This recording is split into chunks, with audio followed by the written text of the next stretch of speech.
We'll have to do a catch. Oh, we're live. How exciting. We're live. Second week in a row. Just managed to get ourselves together in time for 4:40 for tea time. Hey, Laura, how are you? I'm really well, thank you. How are you? I'm really good, actually. Do you know what? I've had a really good week this week. I don't know why, but I have. The sun's coming out. The kids have gone back to school. I think it makes a massive difference, doesn't it? I can imagine, yep. I know you've got your doggies. Is that right? Your dogs? Your doggies? One dog, two dogs? 3 dogs. 3! Oh my gosh, okay. I know. That's a job in itself. So today, growth at tea time, or growth and tea, or tea and growth, which, whatever it is, it's 20 minutes, isn't it? Or 15 minutes for us to just do a bit of marketing chat before we go on Clubhouse. Yeah. And I'm going to implement a few new rules today. I know you think I'm a bit of a bossy boots on Clubhouse, but I'm going to definitely implement a few new rules. But let's talk about marketing and PR.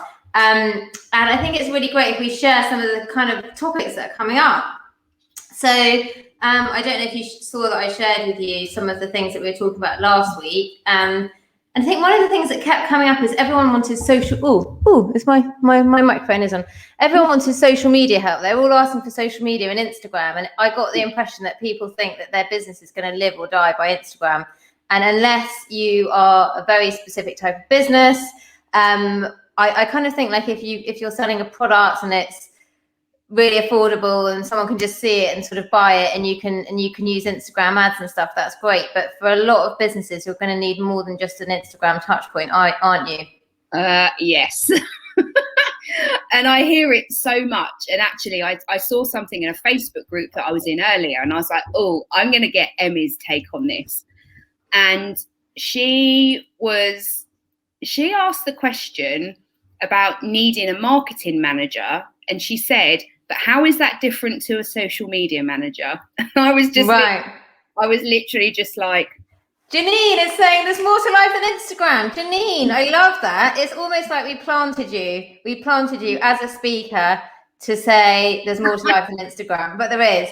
I think, Instagram's connected to Clubhouse. So obviously if you're on Clubhouse and not like we are, then you've got to have a bit of an Instagram profile. But I don't think I've ever won any business through Instagram. I have won a little bit of business through LinkedIn, but even with LinkedIn, with any social platform, it's just a touch point. And people need to know, like, and trust your brand. They need to see social proof. They need to see recommendations. They need to read case studies. They need a lot more than just a social media post. I will say though that I do get tempted by social media ads, and I do sometimes buy things that are totally inappropriate. But that's I think they know that I'm one of those people that just buys, and I stopped doing it because a lot of the stuff that's advertised on Instagram is absolute tut. I bought something, I think, for 600 quid the other day and had sent it back immediately. So social media is not the full gamut of marketing by a long way. Is gamut a real word or not? Yeah. I don't know. Janine, you're using all these big words. I don't know what gamut is. But social media is not exactly this. So what was so great, Laura, was last week we had Peter, didn't we? And Peter's like a really traditional trained marketer, and he trains people how to be marketers. And, he was talking about how promotions is just a small part of marketing, and social media is just a small part of that, and Instagram is just a small part of that. So it's really interesting when everyone comes on and asks questions, and so often they're talking about Instagram. They think that that's going to change their business, and it's not. So we were really getting back to basics, weren't we? And sort of saying, who's your ideal customer? What's their problems? What are their dreams? How can you solve their problems? And how can you connect with them in a way that's meaningful with your messaging? How can you find them where they are? That could be on Instagram, but it could be on LinkedIn, or it might not even be on a social media network. Yeah, totally. And this is the thing. So this morning I started the group training program that I'm doing, and it's mainly teaching people how to get their own publicity. But for anything, you have to go back to basics, and you have to know what your message is. You have to make sure it's landing with the right person, which means that you need to know who your ideal client is to know if it's landing with them. And it's almost, this should be like a business 101. I know. But can I just say, Laura, it is difficult to do it for yourself. I struggle to do it for myself. I can literally go into a client's business and swoop around and just get rid of all the, and just say, this is it. but to do it for yourself is sometimes really difficult. I know Janine, I've had Janine help me in the past, and I'm sure, maybe you find it difficult to do your own PR, I don't know, but it's always difficult to do it for ourselves, isn't it? And I think that's why people come on quite confused, and someone's probably told them, you've got to be on TikTok, you've got to be on Snapchat, or, some of my clients sometimes will say, what about Snapchat? And I'm like, but your clients or your customers aren't even there. It's like totally not the right platform. If you want to give it a test, that's fine, because I always say, you can test platforms. But what I see is people spending, Janine saying, so difficult to do it for yourself. It's so difficult. That's why having an outside perspective, a mentor, a coach, someone like Janine or me or you, or, there's so many people out there to almost like help you see the wood for the trees, because it's almost impossible to do it for yourself. I get distracted though, but what I was going to say is I see lots of prospective clients who think that Instagram or PPC or something is going to change their business. And it's not, because if they haven't done the strategy before they do the tactics, then the results aren't going to come. Yeah, totally. And I think as well, as kind of entrepreneurs and solo business owners, we haven't been to entrepreneur school. Like, nobody's kind of teaching you, this is actually how to run a business. This is everything that you need to figure out, from the start. We're all just kind of fumbling around in a way until we find, oh, actually, yeah, this works. Yep, this feels good. Yes, I really enjoy this. And I was saying to the ladies this morning, the internet gives us so many incredible opportunities, but it then means that we have so many more people in our ear saying, you need to do this to grow your business, or you need to do that to grow your business. And when you're starting out, you haven't got a huge budget to try everything. I think Angela's just saying an outside perspective is imperative. It's so important, and she's right. And also I find that the internet's great, isn't it? In that there's so much content, but in a way it's also overwhelming, and there's people that aren't probably experts in their space suggesting to do things which might be right for their niche, but might not be right for you. And I think that's the other thing. The too many experts telling you to do conflicting things, and that's when it becomes really overwhelming. And you're like, I don't know, should I be doing? I remember a female physiotherapist. So basically, she was helping women with female problems.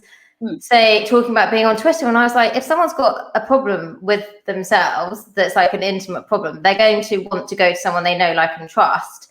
So it's much better that you spend your time building networks and building relationships and connecting with doctors and, really going to where your audience is, but also to people that they trust, than being on Twitter. Because, let's face it, you're not going to see someone on Twitter and then suddenly decide to go and see them for that, are you? No, not really. And actually, one of my clients the other day was asking questions, because she's transitioning at the moment from her corporate career into her own coaching business, and she was like, "Oh, what would you kind of type into Google?" And I said, to be honest, I'm quite unique in people drop into my world when I kind of have that problem that needs solving. I very rarely go to Google to search anything, because people just kind of land in my network when I need them. So I was almost like, I honestly don't know, because I've never had to do it. And I think this is the other thing as well. We get so kind of caught up in what other people are doing, and it's almost ask, we're all on social media, ask people questions to get the answer. Janine, she's watching this now, and she's coming, she's on the panel. She's a big one, and I am, about, calling up your 5 ideal clients and just having a chat with them. Or, what I do now is I have a little form for when someone has a strategy call with me, and I have a form, and then onboarding. And so in that experience, you can ask them questions, and you can hear in their own language how they speak. Obviously, you can look at reviews, you can look at testimonials, you can look at all those kind of things, and see what people are talking about, what words they use, how they talk about the transformation, what they think is great about your business or your product. But yeah, I mean, it's interesting, isn't it? And actually, on a totally different side note, I've only ever had one client, I think, that's found me through SEO, and that wasn't a good relationship because they didn't already know, like, and trust me. And I then had to spend time during our sessions getting them to know, like, and trust me. Whereas actually, I just want someone who already knows, like, likes and trusts me because they've seen me around, or they come as a recommendation or referral, and then it's much easier. So again, I think SEO can be fantastic. Especially depending, you know, one of my clients, all their business comes from SEO. They're a publisher, and, you know, they're doing incredibly well. They get a huge amount of traffic, and it's perfect. But for something like you and I, yes, someone might find us through a Google search, but then they're going to be comparing us with 3 other people, and it's probably going to come down to price because they don't know that the value that we can bring, because they don't know about us. So definitely, you know, there's another tactic, SEO, that no one asks about that, do they? In our Friday night sessions, no one asks about SEO, no one asks about PPC. Email marketing. No one asked about email marketing. We did get someone last week trying to catch us out with a very difficult question about the new cookie rules or tracking or something like that, but I've actually been swatting up on that, so I won't get caught out again. But yeah, lots of different questions. And to be honest, we like to be asked questions that we don't know the answer to, because it actually means that we have to go and find out. And so I have actually been doing a bit of research on that one. He was very unique, though. He was almost bringing a problem that he had a solution for that he could then talk about. So I don't think many people are going to come and ask us that question again. Exactly. But if they do, we'll be prepared.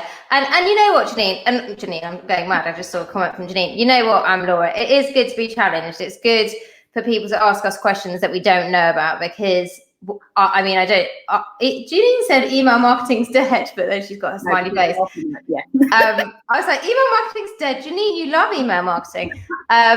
But yeah, it's good to be challenged, isn't it? It's good to be put out of comfort zone. We're definitely not going to know the answer to every single question, because it's like a fire hose of questions for an hour and a quarter.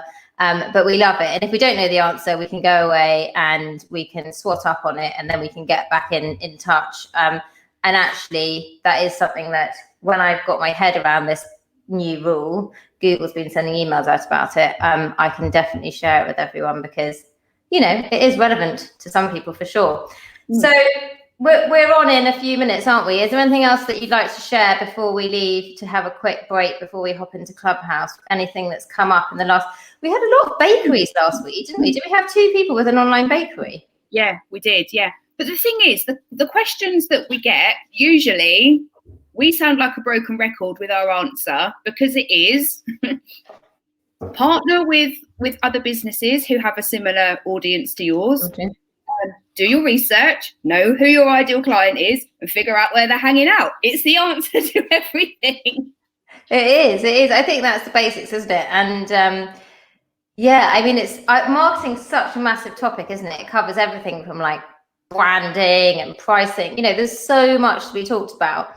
And it feels that we're just scratching the surface. And I suppose it's also our responsibility to try and explain to everyone there that it's not just about social media, and actually there's other things that they can use to have a successful business.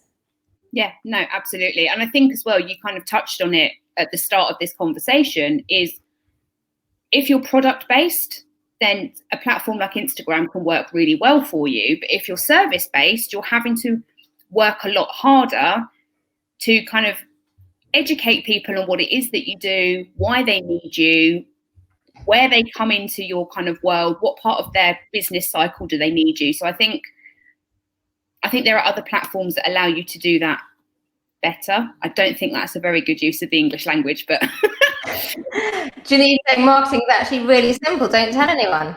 I'd love to hear your 3 simple tips, Janine. In fact, I'm going to ask Janine that when we're on Clubhouse, and then we can share it here next week. But I think that's the thing. I think the thought of it all can be very overwhelming. And when you just bring it back to basics, like I always say, how can you stand out in a crowded market? How can you differentiate yourself? That's kind of key, isn't it? There's so many of us. There's so many growth consultants, so many PR agencies, so many marketing consultants, and there's so many businesses selling whatever you're trying to sell. You've got to stand out and be differentiated, and that comes through from your brand and your offering and showing up. And yeah, there is a lot to it, though. There's a lot to marketing. It's kind of like quite a big topic, isn't it? Well, it's huge. Like social media, like we've all said, is just one teeny tiny part of this massive kind of puzzle that we could all be utilising better, but we don't for whatever reason. But Janine saying what you guys said, get clear on who you're targeting and why they'd buy from you. And actually I did that with one of my clients, which was really nice. I basically looked at all their customer reviews and I said, you know, what is it that differentiates you? And looked at all the customer reviews. The customers were saying, this is why I buy from you. What's the transformation? All the customers were saying it. And what was the other thing? I can't remember what the other thing, you know, it was something like, what are their problems in their own words? So, you know, you could get all of that from your client testimonials, your customer reviews.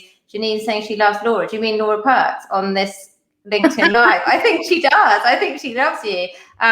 It's good to have you, Janine. We've got one person listening. We've obviously got one person listening, which is Janine, and she's giving us some love. So that's great. And I think we should cut it off because we need to be in Clubhouse in 4 minutes. So we'll get over there. It's been really great, Laura, to catch up with you again. I will make some notes of the exciting topics that come up this week. Hopefully we'll get some non-social media ones as well. Not that I don't like social media, I do, but it's good to have a whole breadth of exciting things to talk about. And then we'll go and have our celebratory drink afterwards, won't we? I did actually buy a little bottle of wine to have this evening because I very rarely drink. I don't ever want to open like a big bottle because then I'll drink it all. And I was like, I've got half a bottle of champagne. I'm getting old. I can't buy a whole bottle anymore in case I drink it all. So anyway, let's get going. We need to get into Clubhouse and have fun there. But it's been great to see you here again. Bye. See you later. Bye.